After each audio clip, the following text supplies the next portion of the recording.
They keep coming. 2 million illegal immigrants in California. The federal government won't stop them at the border, yet requires us to pay billions to take care of them. Governor Pete Wilson sent the National Guard to help the Border Patrol.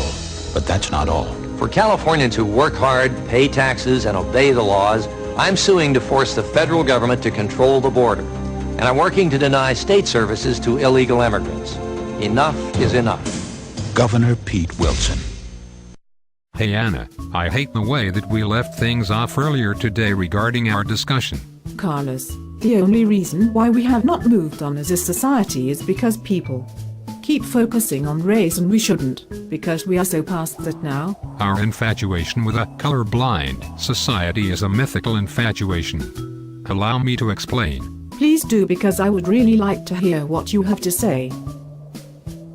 Let me start with the example that I was talking about in our discussion earlier, Proposition 187. During his re-election campaign, the incumbent governor, Pete Wilson, made illegal immigration one of his primary re-election platforms.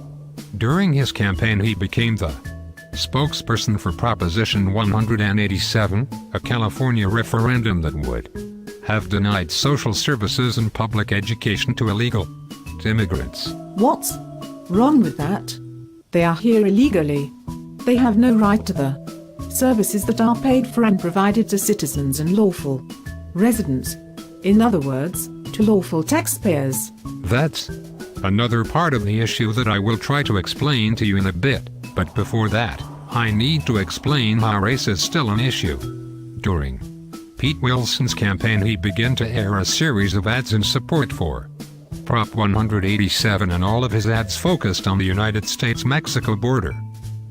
One of these ads showed a surveillance video of people rushing across the border through the vehicle inspection lanes in San Isidro. A voice in the ad ominously stating, "They keep coming, over 2 million illegal immigrants in California.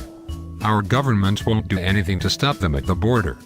So, if you see how this issue was framed in the campaign ads, focusing on and showing images of the US-Mexico border and saying that the illegal immigrants keep coming from the border, it is clear that he was suggesting that all undocumented immigrants are Mexican. Okay, I see how that can be a little racist. That's not the end of it. By stating that Prop 187 will deny them social services like Medi-Cal, food stamps, prenatal care, preventive care, etc., he and the Prop 187 committee were implying that illegal aliens come to the United States and California to just live off the public's purse. And since all rhetoric and discourse surrounding the issue was focused on the southern border, they were also implying that all illegal immigrants are Mexican, and this inadvertently would imply that all Mexicans or people of Mexican descent are illegals. Or for that matter, anyone that looks foreign is classified as and suspected of being an illegal. I don't think that people would believe that all Mexicans or people of Mexican descent or all foreigners are illegal. Consider this. There was a study that was done in Los Angeles after Prop 187 passed.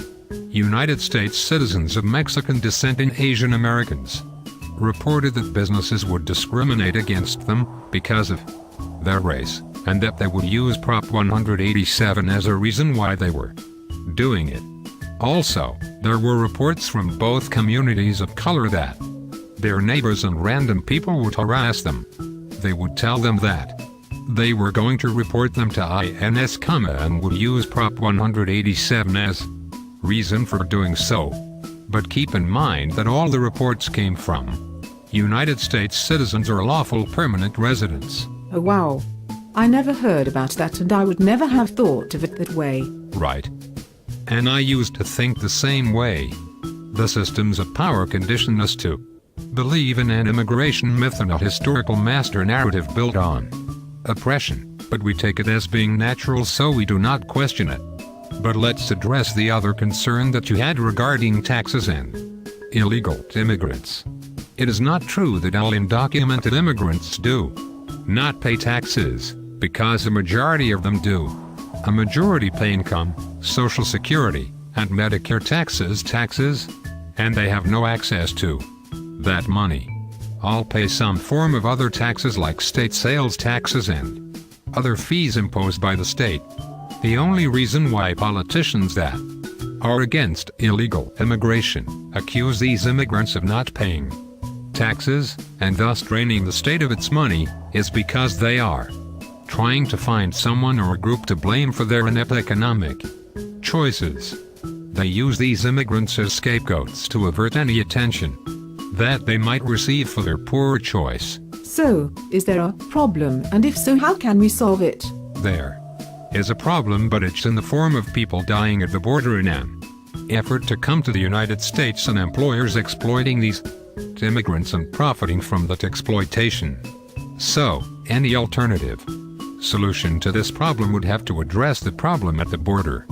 In regards to the deaths of people. Wow, you have blown my mind. We really need to work to prevent laws like Prop 187 and SB 1070 from ever happening again.